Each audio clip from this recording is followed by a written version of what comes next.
Ladies and gentlemen, over the last 9 years, what I call a second golden era of the Toronto Blue Jays, the first one, of course, was from about 87 to about 94. They have made the playoffs or the wild card several times over the last few years. Now, this is not Donaldson's team. This is not Batista's team. This is not Encarnacion's team. This is a bunch of youngsters, mostly youngsters, come up through the system with some free agents and key trades. Now, a lot of people ask me, Jeffrey, what's your prediction against Seattle in the first round of the playoffs? Now, it's a weird playoff format because Toronto was the number one wildcard seed to get to host all 3 games at home of the best of 3, which I think is not very fair. Seattle should have at least 1 game, but that's the system. But with Vladdy Jr. on the team, kind of leading the squad like a young Willie Stargell, like a young kind of Paul Molitor, like a young Don Mattingly with the Yankees, this is my prediction. They will beat Seattle, but it'll need a little bit of the 94 magic. And you're saying to yourself, what is the 94 magic, Jeffrey? Well, of course, his father, Vladimir Guerrero, at the time, he was Vladimir Guerrero, not senior yet, and a great crop of players would have won the World Series in 94 would have not for the big strike. Pedro was there, Larry Walker, other key players. Now, Toronto has the team to do it. Now, they've had Espinal and Gurriel have been injured recently, but we found out in recent weeks they can play strong on the road.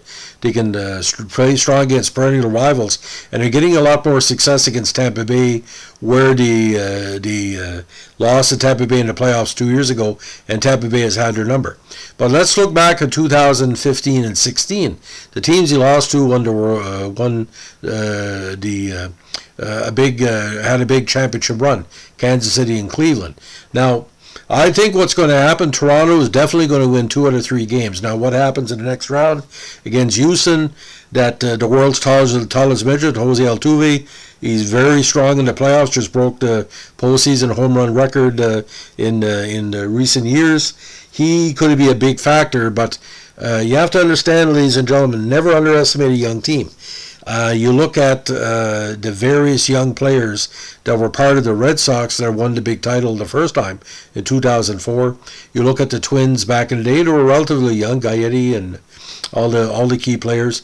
They have a good starting staff. They have a balanced bullpen, but they have to find a way to get Guerrero's bat moving a little bit more.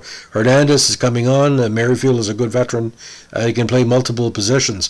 But I really say they need the 94 magic. Now, if a lot of people want to learn more about the 94 Montreal Expos, check out, there's various YouTubes and a breakdown of the 94 season. We were contemplating a Toronto-Montreal World Series up until the strike because Toronto was 2-time defending champion. They still had all the pieces in place, a mix of veterans and young players. But like I said, to watch the Blue Jays this September to see what Bichette did at the plate, I think he had over 50 hits in September and October.